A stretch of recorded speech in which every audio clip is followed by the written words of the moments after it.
LegacyMaker, the all sports network, presents a SIRTOBA Media production where the struggle is real to be awesome. 5, 4, 3, 2. The wait is over.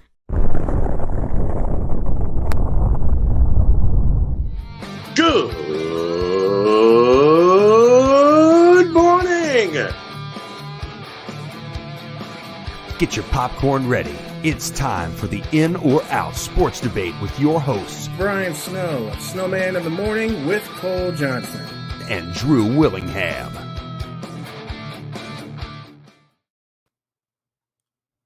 Hello, everyone. We are live with episode 16 of the In or Out Sports Debate. I'm your host, Drew Willingham, along with this week's special guest, co-host of the Snowman in the Morning with Cole Johnson podcast. Give it up for my man and one of our great friends of the LegacyMaker Sports Network, Mr. Brian Snow. Good evening, sir. How are you? Doing well. Glad to have you aboard, brother. Thank you for joining me today. Hey, thanks for having me. It was great to have you this morning. And now here we are, back end of the doubleheader. Let's rock. Let's do this. Before we get started, I do want to pay homage to the Vault of Fame. Acknowledge me.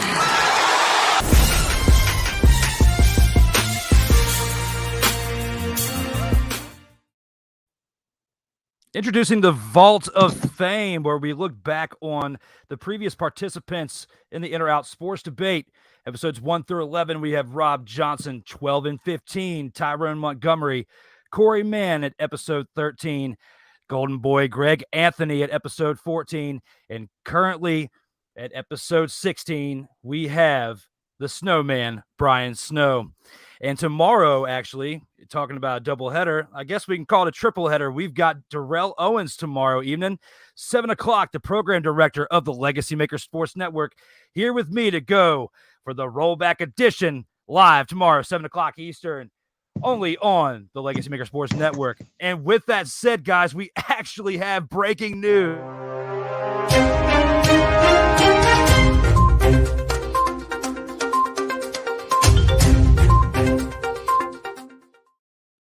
That's right. You heard it straight from my mouth. We have breaking news Tuesday, June 21st, 7 o'clock Eastern on the LegacyMaker Sports Network. The LMSN Statman Russ Teleferro joins me for episode 18 of the In or Out Sports Debate next Tuesday here on the In or Out Sports Debate. So, guys, we are pumped up. We are ready to rock. For those of you who are here, we are ready to get this thing going. Let's go into round one. Round one.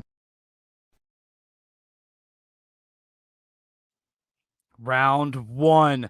Terrell Owens' performance in the fan-controlled football league warrants an NFL tryout for a team this upcoming season. Snowman, how do you feel about that? Are you in or are you out? Out. Denied. Okay. He's done all he had. He's done all he could in the world of football. This is just fun for him, and he has a Hall of Fame jacket. He's got that gold jacket. I loved him when he played, especially with my beloved 49ers, but what do you have left to prove, Terrell? What exactly do you have left to prove? I mean, you've been in different. You now been in a different league. You showed off what you can do. In many ways, you're still a freak of nature, but dude, put it down. Put it down. Out. I'm in.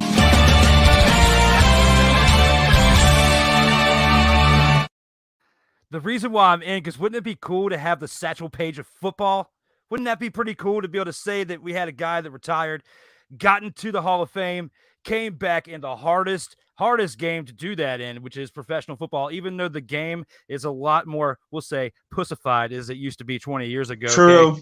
Okay. True. So it's a little bit different now than it used to be. So what does he have to lose? He does have, it's not like he's tarnishing his legacy. They can't take back his Hall of Fame. He's already earned No, it. they can't. The way that he went in was pretty unique compared to everybody else that went in too, taking it at his alma mater, at his, the stadium where he played, as a in Tennessee college. Chattanooga. Yep. Mm-hmm. So with that being said, I've got to go in just for the simple fact that would be a pretty cool story to have in the new millennium. That it's kind of like Tom Brady playing into a mid-40s at the state that he's playing in. Wouldn't that be sweet to have a 50-year-old Terrell Owens catching passes from a Tom Brady, possibly with the Bucks or with the Dolphins, of what they were talking about with months back? Wouldn't that be pretty cool to see that happen at some point and not get hurt and possibly get a ring? Possibly. That would help his legacy out more than anything, because he still didn't get the ring. But he's got a Hall of Fame jacket. That's enough. He does, but I mean, a ring wouldn't hurt. That some bling to go with that jacket wouldn't hurt. But he lost all chances at the bling when he retired. Yeah, I'm out. Especially with this picture right here of him just staring straight up with the popcorn in the face right behind it. It just that picture right there just speaks volumes. Besides, he spent time with the Dallas Cowboys, if that tells you anything. True, but at least he didn't get. He played for half the NFC East. At least he didn't play for the other half. Oh God, yeah. Oh God. With that said, let's take this into round 2.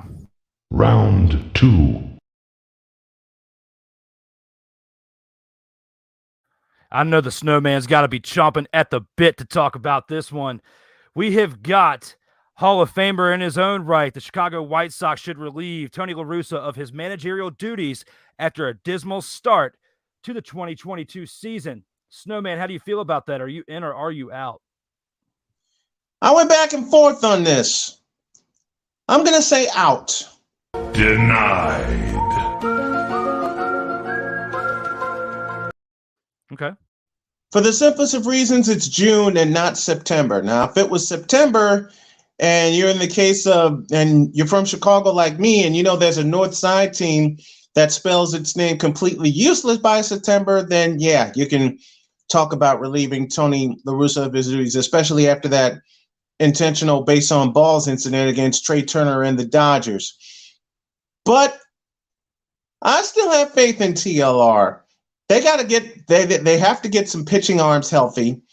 Lance Lynn was just reinstated, and they have to get Tim Anderson back in the lineup. So injuries have played a part to the dismal start. Out. And I have to agree with this. I'm out on this as well. Denied. Guys, let's calm down a little bit. He's only 27-31. It's not that bad. Even though Joe Madden was 27-29 when he got relieved of his duties with the Angels, which Darrell and I will touch up on that tomorrow night. But the fact that Joe Madden was 27-29, it was close. So, I mean, you can kind of put him in that echelon of discussion. But considering that he was 93-69 last year and won the division for their second straight title, even though it was his first year, for him to come from years of sitting aside after his last world championship with the Cardinals and sitting the bench, getting the Hall of Fame introduction and stuff, and then coming out with the White Sox, for him to do what he did last year, it's so early. We're not even in July yet. I'm not going to call for his head this early on in the season. So I get, and they got to get healthy. They got to get healthy. Yeah, and plus he's got a shot at potentially getting 3,000 wins. He's got 2848 as far as 2,848 wins. He does have 2,465 losses. He's got quite a bit of decisions up in there in a 35-year coaching career that he's had, with all the combined years between the White Sox first stint, the Athletics, the Cardinals. 3 world championships between the Athletics and the Cardinals. Don't think he's going to get one with the White Sox. I'm sorry, Snowman. I was hoping for it, but your fans are already chanting "Fire Tony, Fire Tony." Yeah. So I heard. If they're already giving him that kind of treatment, it's only time will tell. He's going to be out. Then they're only bandwagoners when he turns it around, as far as I'm concerned. No, you're right. You're absolutely right. So I'm just going based on reports or whatnot. I'm personally not a Chicago White Sox fan. I am not calling for his head. I think he's one of the best managers of all time, and you're lucky to have him on the team as your coach, in my opinion. But I'm not going to be the ones calling for his head. I'm out on this as well. I can't do it. So With that, we do have a pretty interesting topic for round 3. Speaking about the NBA Finals tonight, NBA Finals Game 5 is tonight at 9 o'clock. And let's go ahead and take this into round 3 and discuss a little bit NBA Finals. Round 3.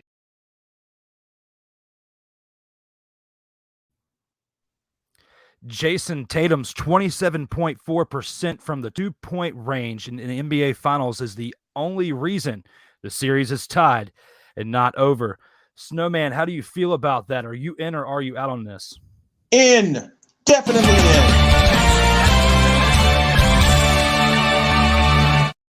All right. Were it not for a tremendous fourth quarter by Boston in game 1 of this series, this would be a closeout situation for Golden State. It's pretty simple. Keep Tatum within the 3-point arc, and the Warriors have a shot to close this out in 6 games, which my original prediction was 5. That went by the board. But I think the Warriors will win tonight, and they'll win in Boston and close things out. Would I love to see it go a 7th game? Absolutely. But you got to have Jayson Tatum on all sides of the arc, both in and out, shooting very well from beyond the arc, but inside the arc is where the Warriors defensively have had success. And if you get Jayson Tatum inside the arc and get him to play laterally, then they'll have success tonight.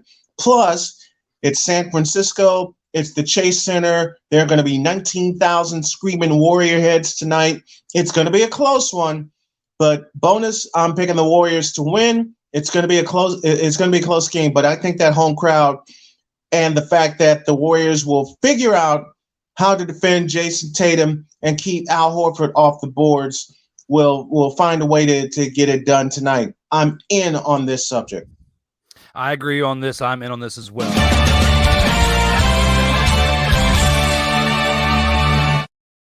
I agree with this subject with you. However, I disagree with the fact that the Warriors, I don't feel like the Warriors are going to win tonight. I feel like it's going to go back. Since we're back in Boston, Boston's going to win tonight. Okay. I feel like they're going to get it. They're going to be up 3-2. I called for the Celtics to win this in 6. However, I don't think it's going to end up happening. I think that it's going to be a 7-game series. I think I believe that 7 games with just the way that it's been going back and forth. At the beginning, I called them to win it in 6 because of the size difference. The Celtics have more size. However, the injury bug is starting to catch up to them.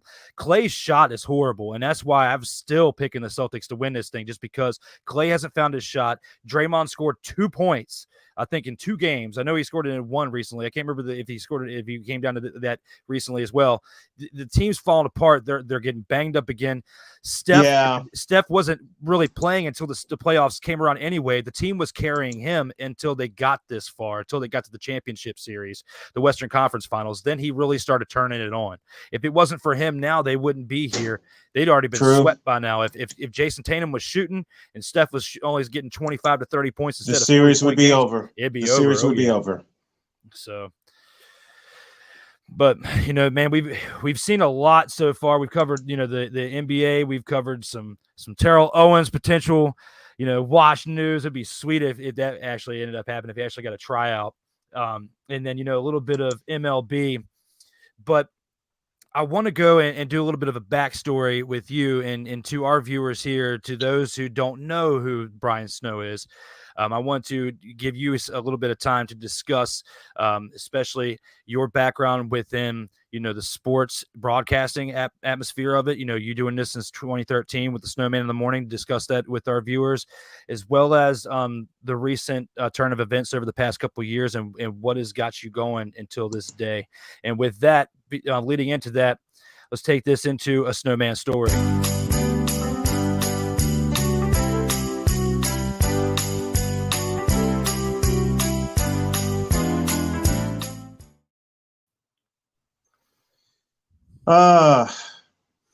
The past year has been hellacious, to say the least, from having blood clots in both my lungs to being diagnosed with pancreatic cancer to losing my mom to cancer, and then moving back to Indiana to get a second opinion because the folks at Duke Hospital told my wife and told me that the tumor was inoperable.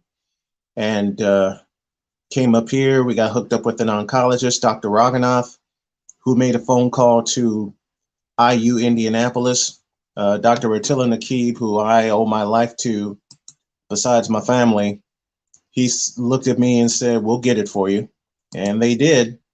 I just have to learn how to eat better and keep some symptoms at bay. I've been doing Snowman in the Morning since 2013. I've been doing play-by-play since 1995. But I have an initiative now, and it's called 100 Days to Carolina, because I want to move us back home. And it's going to take a hell of a lot of fundraising to do it. I have a GoFundMe, as well as PayPal, as well as Patreon, and I'm going to start crying because I would not be here were it not for my wife and my daughter Sonia, my daughter Cheyenne, my son Dakota, and all the prayers and well wishes from you and from the folks at Legacy and everyone that sent me a positive message, because I can honestly tell you there were times I wanted to quit and my wife wouldn't let me, y'all wouldn't let me. And I want this initiative to really pop off. And our goal right now is $30,000. And I want to try to get it within the next month. And I want to be there for Jody and for my family. And I want to financially carry my family for a while. There's some opportunity waiting for me in North Carolina, and I want to take full advantage of it.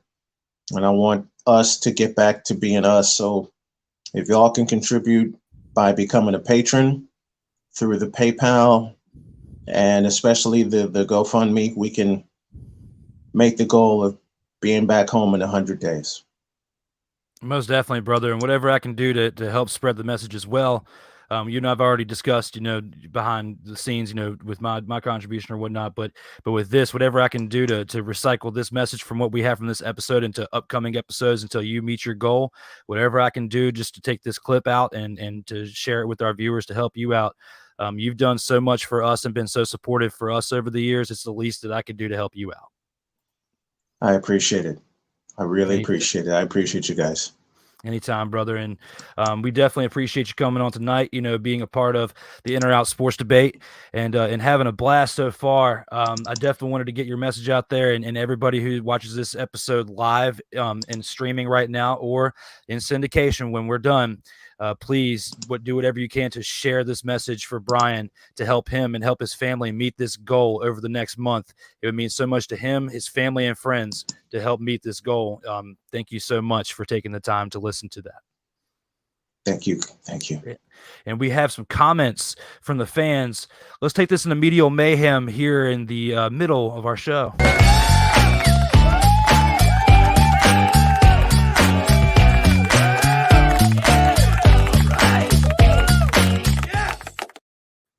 Speaking of our boys at the LegacyMaker Sports Network, Snowman, we got some comments from some of them.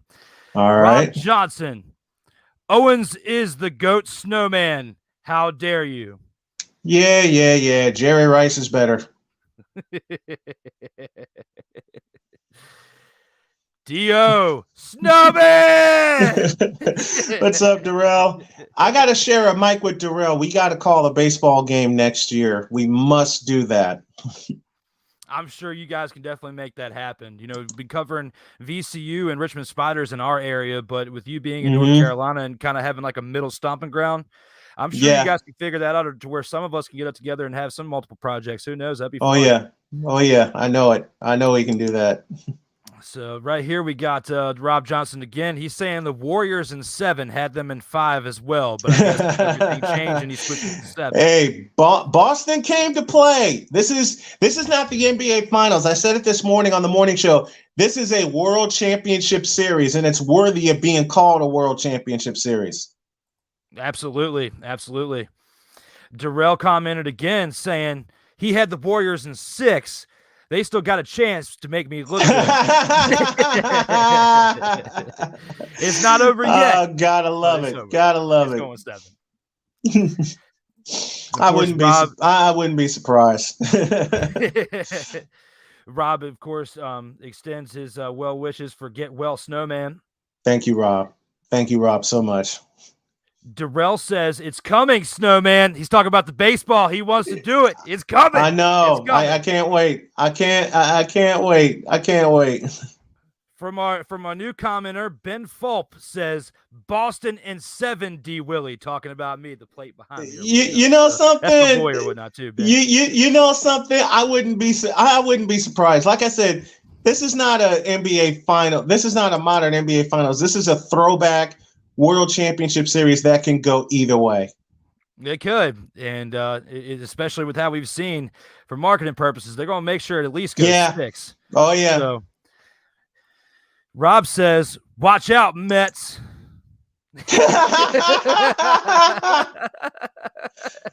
Hey, Mets are going to Met. I'll leave it at that.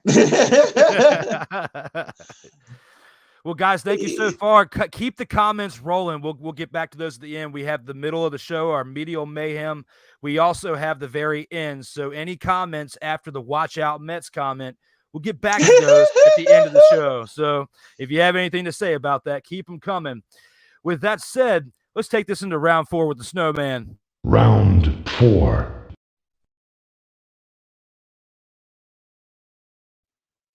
The Cleveland Browns will regret the deal they made for Deshaun Watson. Snowman, how are you feeling about this? He didn't even have to hesitate. He is in.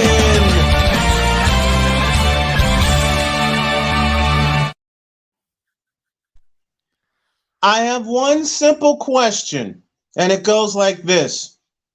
Cleveland, what the hell were you thinking? Y'all jumped like the Brooklyn Mets jumped in getting James Harden, and less than a year later, he's in Philadelphia languishing. You give Deshaun Watson $230 million, and the caveat, guaranteed it all. And he's not going to see the field again, ever. They're going to tie him up and tie his hands behind his back in courts for good. I hate saying this aloud, but my 2 statements are, Deshaun Watson, you put yourself in this situation. And secondly, and most importantly, Deshaun Watson is finished. He's still showing up at minicamp. Even though that said, I've got to agree on this. I'm in on this as well.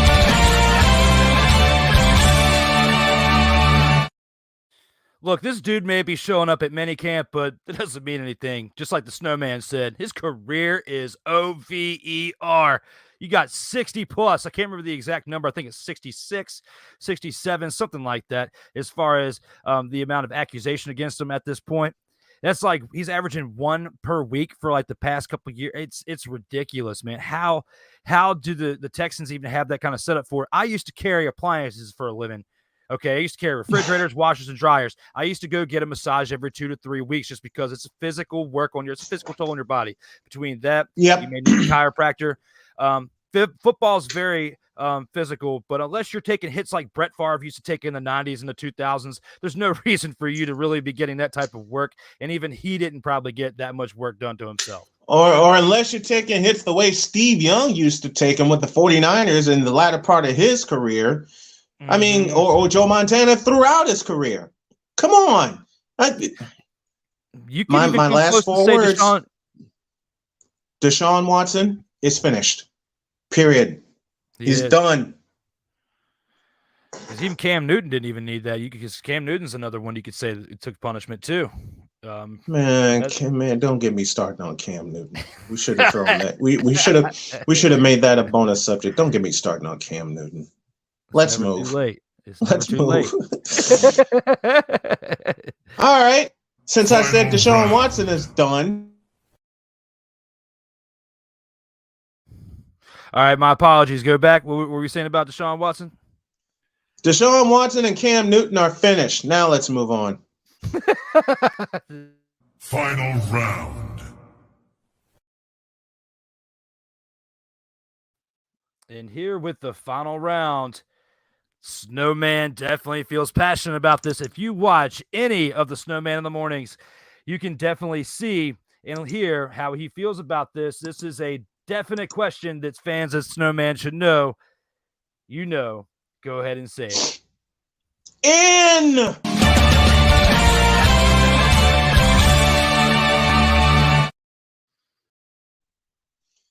This should have been done. I said it in the promo. If you can celebrate Christian McCaffrey's 1,000 season, if you can celebrate Marshall Faulk's 1,000 season and elect him into the Hall of Fame, why can't you elect the person who originated the 1,000 season? And that's Roger Craig. He's the original jackknife running back. Look, I have much love for Walter Payton. I have much love for Barry Sanders. I have much love for John Riggins. Y'all know how I feel about the old school running backs. But if you want to talk about an old school jackknife running back, that was number 33. That was Roger Craig. Unfortunately, a fumble in the 1990 championship game is all they're going to look at instead of what he's done and what he did do over the course of his career. Roger Craig should have a gold jacket and a bust in the Hall of Fame right now. Period. All in.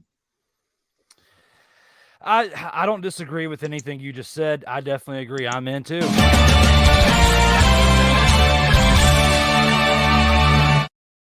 Roger Craig had 3 1,000-yard seasons. Unless they're trying to punish him for his last 3 years with the Raiders and with the Vikings, respectively, with the last 3, because he was at the tail end of his career, which they shouldn't, because like you said, Marshall Faulk got in and he had 1,000 season, and their numbers are pretty close when you compare the two of them. There's no reason why Roger Craig has gone 32 years. Well, no, it's been right at 30 years pretty much since he retired and has still not gotten in. So technically he's been eligible for a quarter century and has still not gotten in. That's ridiculous. I feel like he should be in. If it wasn't for him, there might be two. There would never 49ers be rings. Exactly. Two. I mean, I would say 2. I would give them 2. Well, not many people know this. Roger Craig was the first player to score 3 touchdowns in the Super Bowl, 2 receiving, 1 rushing. And in Super Bowl 23, he caught 9 passes for 101 yards. He and Rice were the only 2 receivers with 100 yards receiving in the Super Bowl game. And while we're talking on the subject of 49ers who should be in the Hall of Fame, can we get an extra vote for John Taylor, please? Yes. I there's no reason why these guys should not be in. There's so many names we can go through. If Eli Manning gets in before Roger Craig does, that's a huge slap in the face. It's a big slap in the face, and I'm boycotting the Hall of Fame if Eli gets in before Roger Craig does. I mean, as I mentioned, can we get an extra vote for John Taylor? I mean, the only guy in Monday Night Football history with not 1 but 2 90-yard touchdown passes in the same game. He caught, my numbers remember me correctly, he caught 10 for 286 against the Rams in a game where they trailed 27-10 and wound up winning 30-27 on the strength of a 20-point fourth quarter. It's blasphemy. It's blasphemy. It's it must pure be politics. It's pure unadulterated blasphemy against that 80s dynasty 49er team. As a matter of fact, let me throw this back a little further. If the Steeler fans can get behind John Stallworth and get John Stallworth into the Hall of Fame, who also wore number 82 and was terrific, why can't this number 82 get in the Hall of Fame? What's up with that? As my wife would say a lot. Facts. There's no reason why they can't. They're being held back because of the Joe Montana aspect. Just like there's probably going to be players from the Patriots dynasty who feel the same type of shade when it's their turn to be acknowledged for the Hall of Fame. Teddy Bruschi being one of them. All right, Julian Edelman being another. You could go down that laundry list of Patriots and say most of them won't make the Hall of Fame. And the first reason would be Tom Brady. Okay? So if the first reason is Tom Brady for the Patriots, you know the first reason is Joe Montana for the 49ers. I agree with that. When you've got the top 2 quarterbacks in the echelon of the mountain, they're going to find some reason, even though Jerry Rice didn't get penalized, but Jerry Rice is in a whole nother category. He's like a You Randy know Moss. what? Jerry Rice is Jerry Rice. Okay? The 49ers moved up in the draft and surprised everybody by snatching Jerry Rice out of Mississippi Valley State. Give you another factoid. The only pair of receivers to start a Super Bowl multiple times from historically black colleges, they were on opposite sides of each other. Jerry Rice and John Taylor. They did it 3 times. It was definitely a good factoid right there. That was definitely good for that. Guys, we have just crossed the 30-minute mark of episode 16 of the In or Out Sports Debate. And before we go any further, there have been so many comments that have lit this up. Oh, boy. This is kind of like watching one of Snowman's shows. That's how I felt this morning being part of that. It was getting lit up, and that was fun. So, guys, we got 16 comments. Keep them coming, because we're about to take this thing into the mayhem culmination.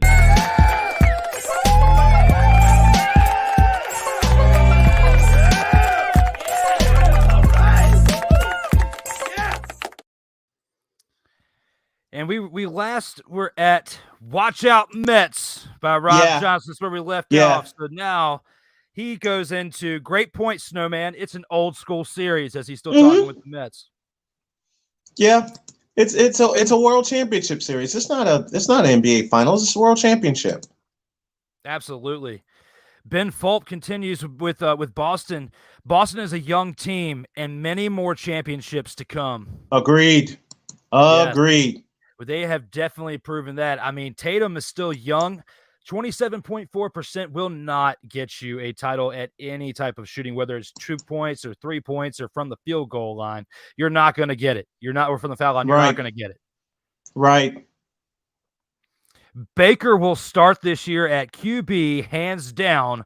Watson does not have a chance. Ben's still fired out with old Baker. How do you feel about that? I wouldn't be surprised. I would not be surprised. That's why he hasn't gone anywhere yet. Because they know this is going to drag out. This is going to drag out. And Roger Goodell is yet to weigh in. Oops.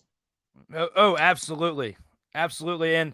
But you got a disgruntled player. You know, we've seen this in so many sports where if the player doesn't want to play, you're pretty much going to have a holdout. So what's the point of having all that drama and sticking with him if you know that's what's going to happen? You've already seen him show himself, as we say, if you're going to say it nicely. We've already seen him show himself at some point. You know, do you want to deal with that? Do you want to risk hanging on to that?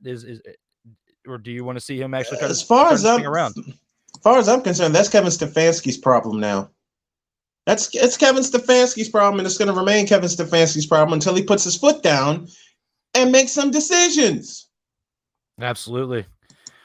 Ben goes on to say that he agrees with Snowman and with Drew, talking about how we were discussing the Watson debacle over there in Cleveland, going back and forth with that. I mean, the Browns haven't had a good quarterback since Bernie Kosar. Let's be real. No, I mean, Baker had given them the most success that they had in that one season since Bernie Kosar, pretty much, because they had the turnbull up going to Baltimore after that, and Tim Couch and so many names on that one jersey on that meme. Oh, dear God. Wow. Tim Couch. Tim Couch. Brett Favre, after every game, drank a 24-pack and took pills. Let's not touch that one. There's been so many 30 for 30s covering that. The overreaction is real. Accusations when we were talking about Watson. Hey, Rob. Roger Goodell hasn't weighed in yet. That's all I got to say. He can still get suspended. Sitting out last year doesn't save you from getting suspended. Nope. Said we forgot about Emmitt Smith. I didn't forget about Emmitt Smith, but Emmitt Smith never had a 1,000 season. Next. Yep. Craig was really good. He ain't Frank Gore, who played with average quarterbacks. But Roger Craig was Roger Craig. Period. RC. He put the RC into the cola in the 80s for real when it was dying. I mean, that was number 30. That was number 33. It's Roger Craig. Roger Craig is Roger Craig, period. Yeah, I'm representing Roger Craig too. This is another reason why I wore my baseball jersey today, is because it is number 33. That's my baseball jersey There you for my go. baseball team. So I was representing Roger Craig for my man, the Snowman, for episode 16. Right here, he is really good, not a Hall of Famer. Homer pick. Nope. He is really hating on Rob, Roger Craig. Rob, you know better. I mean, hell, this is the same guy, Rob Johnson. I love you dearly, Rob, that said Terrell Owens is the GOAT. All right. The GOAT wears 80, not 81. Even though 81's a Hall of Famer. 81's a Hall of Famer, and deservedly so. The GOAT wears 80, not 81. Next. Rob again. Eli beat Tom Brady twice. He is spitting. And Roger Craig won 3 of them. Next. Rhetorical statements, Rob. Rhetorical statements. We already know about him beating Tom Brady twice. It is not helping your cause. Yeah, and each time he won me money. Only thing about Roger Craig was his QBs. They were the franchise. Yeah, true. When you have a fella named Joe Montana who played in a game where he had chicken soup at halftime, what can you do? But Roger Craig is Roger Craig. Period. And he didn't have the Waterboys version of Joe Montana either. He had Montana. He had Montana. It wasn't Montana, it's Montana. And for all you Brady fans, that's Mr. Montana to you. I mean, Brady and Montana are 1 and 1A. Only difference, Brady played longer. Okay? And Montana, I believe, played in a harder era. But that's Mr. Montana to you. Next! But first, I bet you on those 4 nights that they were celebrating those Super Bowls in the 80s, that he was Joe Montana with how he was acting that night. He was partying like a Joe Montana would for those 4 Super Bowls. 16, 19, 24. 3 Super Bowl MVPs, the first to do it. He had every reason to, especially since for the longest time before Kurt Warner broke his record, Joe Montana had the most yards passing in the Super Bowl with 357. That came in Super Bowl 23. And then Kurt Warner showed up and showed out with the greatest show on turf and destroyed that record. In fact, first quarterback to throw for 400 in the Super Bowl was Kurt Warner. Next one. The stats don't lie, though. Neither does the impact on the field. Next. And apparently he agrees with his own statement. Lastly, ooh-wee, what's up with that in the Kenan Thompson voice? That's one my wife loves to. That's a line my wife loves to give me. But let me. I know we're going to the final word, but let's go to the final word. Let's go to the final word because I have a very special final word. 10-4. Let's take this into the final word. But before that, thank you guys for the comments and Mayhem Culmination. That was thank you. Great interaction. Thank that was you. Awesome. So, final word time.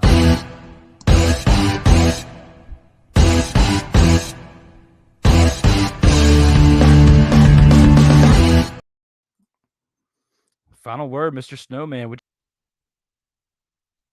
I wouldn't be who I am or where I am without my wife, Jody, my daughter, Sonia, my daughter, Cheyenne, my son, Dakota, and all of my grandchildren. If it weren't for Jody and Sonia leaping into action last June, I would not be here. I would be dead. Sonia took the phone and described to the medical staff what's going on. Jody was beside me, comforting me. And when I became conscious again, that's when this whole odyssey started. So that's my final word. It's for Jody and it's for my family. I wouldn't be here without them. That's a great final word, dedicating to family and to those who have our backs in times of need, especially when you never know what strikes. So you never know what's going to happen tomorrow. You never know what's going to happen when you wake up. It could be just a regular day when you get up. The next thing you know, you could just be moving, going about your day, and then boom, it happens. You don't know. And unfortunately, you experienced that. But thank God, brother, you had a great family, a great support system to get you back up doing what you love doing, that you are still sitting upright here with me for episode 16 of the In or Out Sports Debate. I'm going to actually forego my final word for actually one final comment by one of our viewers, and he wants to get our opinion on something, okay? Because NBA finals are over. I hope you come back and you're a guest on another episode at some point, but I don't think it's going to be till after the finals just because of scheduling and everything. But Ben wanted us to go over. He wanted to throw out our pick for the MVP. Who do you think the MVP of the finals will be? Stephen Curry. Stephen Curry for Golden State. And I would say Al Horford for Boston. Why Al Horford? Size. He's kept the Warriors off the board. I mean, I'd love to give it to Jayson Tatum, but it's 27.4% shooting. Jaylen Brown's been a little inconsistent the last 2 games, but if I had to pick 2 candidates for the finals, it would be Al Horford and Stephen Curry. And I agree with that as well as far as Stephen Curry.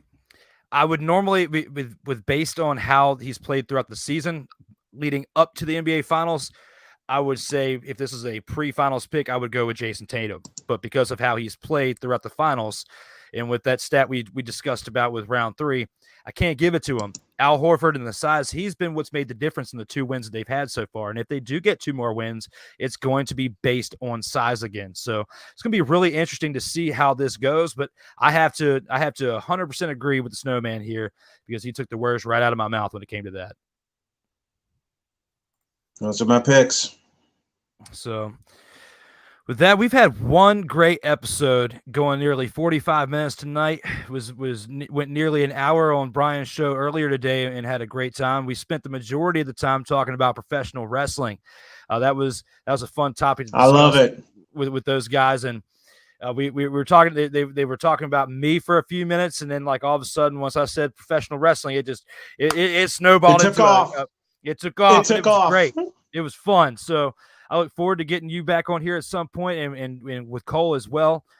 We've got another 7 episodes booked. And like we said earlier, we've got tomorrow, Mr. Rollback, Terrell Owens, coming on for episode 17 of the In or Out Sports Debate, the Rollback Edition, tomorrow, June 14th, 7 o'clock p.m. Eastern, on the LegacyMaker Sports Network YouTube and Facebook pages as of this moment. And just like we announced earlier in the breaking news, Russ Telefero will join next Tuesday, June 21st at 7 o'clock p.m. Eastern time. The LMSN Statman, Russ Telefero, will join us for episode 18. I've got to thank Mr. Snowman, Brian Snow, one more time for coming on here today, for having me this morning for this double take that we've had today. An absolute pleasure. Absolute pleasure. I loved it. Loved every moment of it. Thank you again, brother. And with that, let's take it into one badass outro.